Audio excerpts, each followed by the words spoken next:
the hummingbird, and for that matter, the blue bonnets, and this is an Indian paintbrush. But this video is going to be focusing strictly on the hummingbird.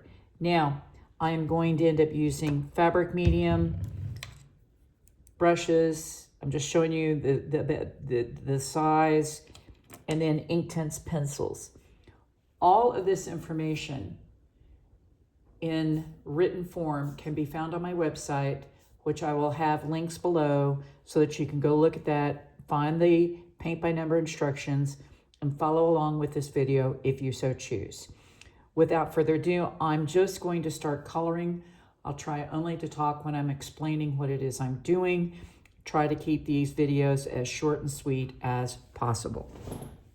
The very first thing you want to do is grab yourself a paint palette and pour yourself some fabric medium. Now, the lesson that's going to primarily be in this particular video is how to color the hummingbird the way I usually teach it in class. That technique is primarily going to be dry on dry. The very first pencil color I'm going to use is sherbet lemon, but you could also use apple green. I'll maybe just kind of use both of them so that you can see there's not a whole lot of difference between the color. Although, well, sherbet lemon can be kind of more yellowish. So let's just go on to the apple green. The one thing good about Inktense pencils is, of course, you can color right over them. They are translucent. So what you're going to want to do with the apple green is you're going to come down this wing. I've actually already done a video similar to this using acrylic markers. The process, frankly, is actually no different, but I do want to show people how to do it with pencil. This is probably the one thing we've done more often in class than anything else. And for those of you who haven't been able to make it to my class, this is a pretty straightforward way to color the hummingbird. Now, you don't have to put a ton of color in there just yet. Let's just get the basics down. You're going to bring that apple green down here. I actually go back and forth in this little area, but I'll just go ahead and put the apple green in there. There are various different hummingbird species, and you'll find that each one of them is colored slightly different, but I'm just trying to lay the first color down first. Now, as a beginner, you should always know that the best way to color is to go from light to dark, and that's what we're doing here. Maybe you can put a little bit of green over here. Again, you just want to try to get the highlights of what the sun may be shining down on. The next color that you want to use is either going to be fern or felt green. And in this particular case, I'm using fern. So this is a medium, kind of an olivey green.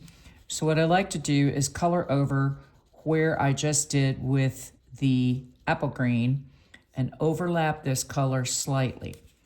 And then take it down to the tips of the feathers on the wing, on the front wing. Okay. Then on the tail feathers, you want to go ahead and color pretty much all the way down on the tail feathers.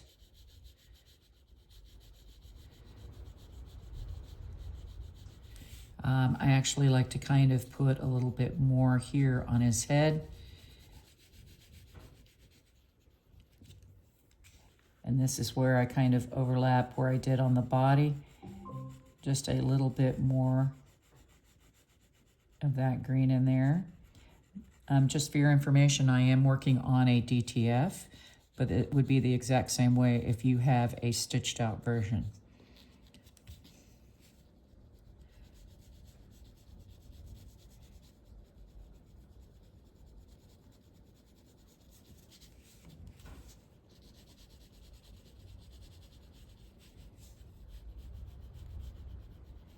Again, just try to get the feathers colored as best as possible, making sure you leave the tips open.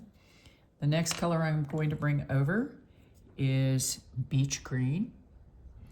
These may be somewhat difficult to see. I apologize. The numbers on these pencils are very small. I start with the back wing because we actually want the back wing to look darker since it would be in the shade. You want to give a sense of being 3D, and the best way you can do that is to do it with shading and going with different tonalities. Then here, I actually like to put just a very bit of light over on top of the apple. And notice I'm kind of using a 45-degree angle and using the side of my pencil. Doing the same thing as I come down the body. Overcoloring this area just slightly. And you notice I had some pencil strokes in here. You can just go back over that very lightly again. Same thing down here in the tail feathers. We're just building layers. We don't want this to look too cartoonish. So the more layers you put of color, the more artistic that it will look. Now, some of the color isn't right. You need to sometimes work it right up to the line. You can put a little bit more there. Maybe want a little bit darker as we come down here into this tail feather. And definitely this one in the back. Let's make that just slightly darker.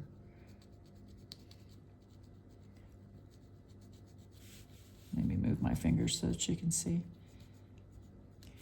Okay, maybe just a little bit more here. And I think just to kind of give it a little bit, I'm going to put a little bit of fern on top. Beach green tends to be more of a blue green. The other color that I often use is Ionian green, but sometimes I just prefer the beach. I think it's a prettier color. Ionian can be too dark, but to keep kind of the olivey looking color, I'll just overcolor the beach green like that. Okay, last but not least, you're going to want to come in, let me test, a little bit of the charcoal gray. Now, we're going to just very lightly put charcoal gray down. If you look at the tips of most hummers, they do have charcoal wing tips and tail tips, although some do have white. I'm just trying to go with the basics right now. So put a little bit up here. And a little bit here. Right there. Okay, at this point in time, oh, there's one area I did forget. I'm gonna bring over the felt green to do that. The fern. I'm gonna do its little eyepiece right here. Okay. All right, once you've done that, you're gonna grab your brush and you're going to dip it into the fabric medium, and I like to get approximately that much. And I like to start with the head and work back. So just put the fabric medium on there. Now you want to use kind of a back and forth scrubbing motion. When you're doing this, make sure you work the bristles right up to the line where the design ends. Make sure that there's no white showing.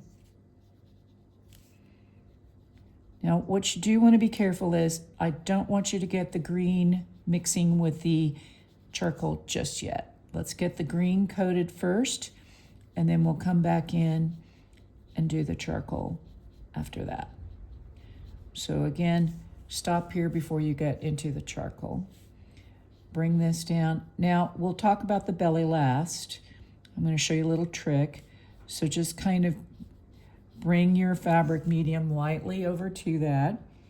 Again, scrub to get any kind of pencil mark with your brush out. In your little tail feather area here, or your feet area. Again, carry the fabric medium and scrub to the point of the charcoal.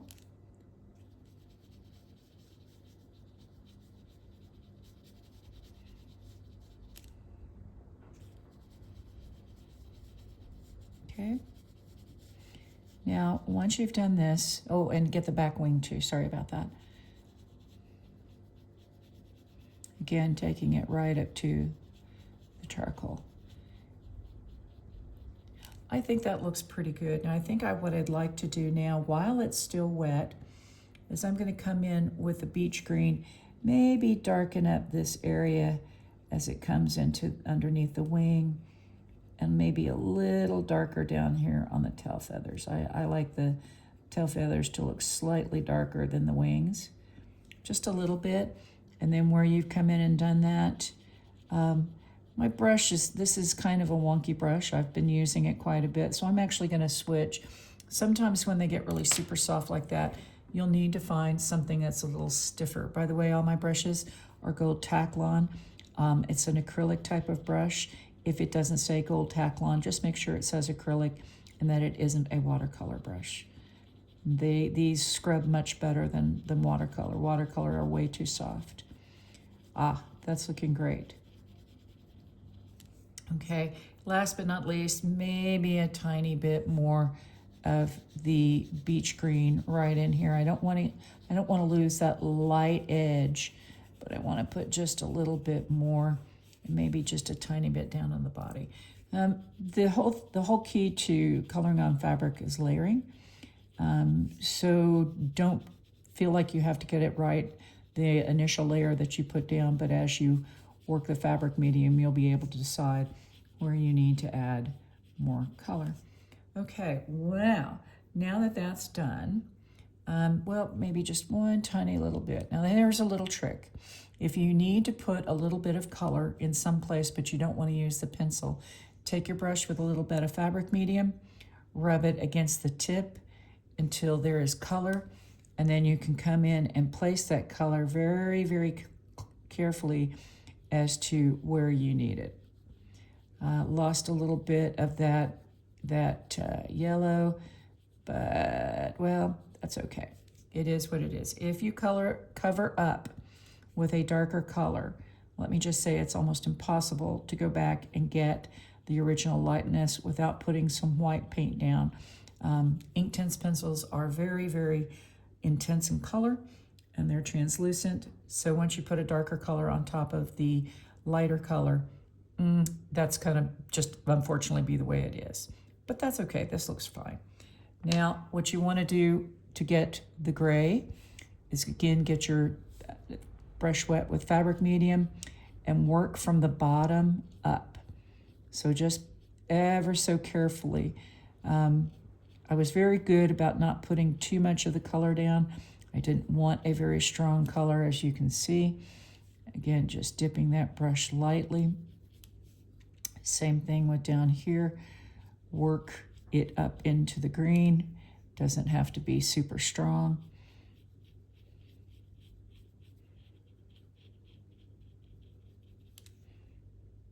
Tail feathers.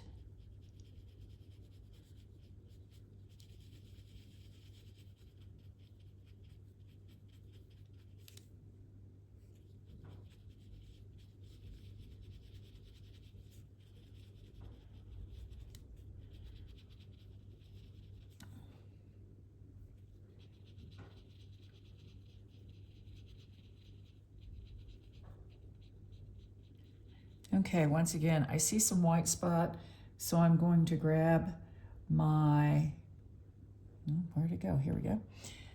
Charcoal. Again, you need to be very careful, not grab too much, just ever so slightly. Put it down. Ooh, see, that's very strong. You can see how strong that went down. I'm going to try to, I'm leaving it on wet fabric medium, but I'm kind of stealing the color and bringing it down here to the tail feathers. So this is what you have to be careful with some of these pencil colors. They can be very, very strong. You can kind of dilute it like I'm doing and dragging it to other areas. Otherwise, I probably would have grabbed another brush and tried to pull off the color. Okay, one last tiny bit up here. If I had done that with a pencil, I'm afraid I would have left a mark, and I didn't really want to do that. Okay, so we got those. Let me put just ever so slightly tiny bits down here. Again, try to work that color into the green.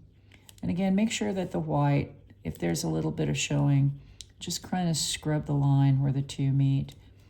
Okay, tiny bit more on the upper wing.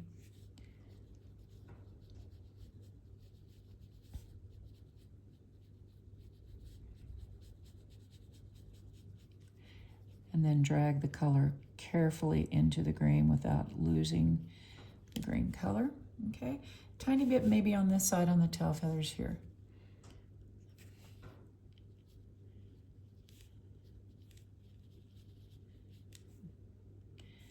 Try to dilute it with the fabric medium so it doesn't come across so strong. We want really a very light gray. Okay, so that looks great. Now, to finish this up, as far as just the basic hummingbird, I'm going to bring my fabric medium over with my charcoal. I'm going to dip it slightly into the fabric medium and use it wet. This is called a wet on dry technique, to get inside the beak. That beak is so tiny that I don't feel like I could get in there with a brush, but by coloring with the fabric medium on the tip, I'm killing two birds with one stone, getting the fabric medium down and getting the coloring down as well, and blend. Okay, last but not least, let's put a tiny bit in his little eye. Okay, great. Now, let's talk about the belly briefly. And again, quick trick. The very first thing you're going to want to do, and remember we're going to leave the neck for the color. Oh, this is good. I shouldn't have done that, but having a little bit of gray on my brush was exactly what I wanted. Some of the hummers have gray bellies, some of them have buff colored bellies, but what I want is just an ever so slightly gray area. It almost looks white, but let me show you how to achieve that. You can get your brush and put your tip down in the bottom and rub ever so slightly. And again, the charcoal is so strong, you don't need a lot. So that's almost still too strong, way too gray. Dip my brush again, bring more fabric medium over, dip my brush again into the fabric medium. We want just a very, very, very pale gray. And not knowing how dark, I'll put it down here where there is a bit more shadow. Actually, I did probably the best job I could when I used what was a little bit on the brush. You could try that as well. It does take a bit of work to figure out how to do that. But there. So now what we have is kind of a gray-white looking belly with a little bit of shadow.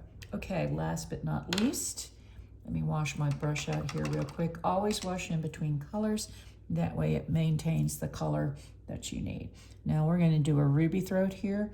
So I'm just going to pull out this hot red, and that same little trick that you saw me do earlier, I'm going to get the throat again wet with fabric medium. This is now basically a wet on wet technique. You put down the fabric medium, which gets the fabric wet.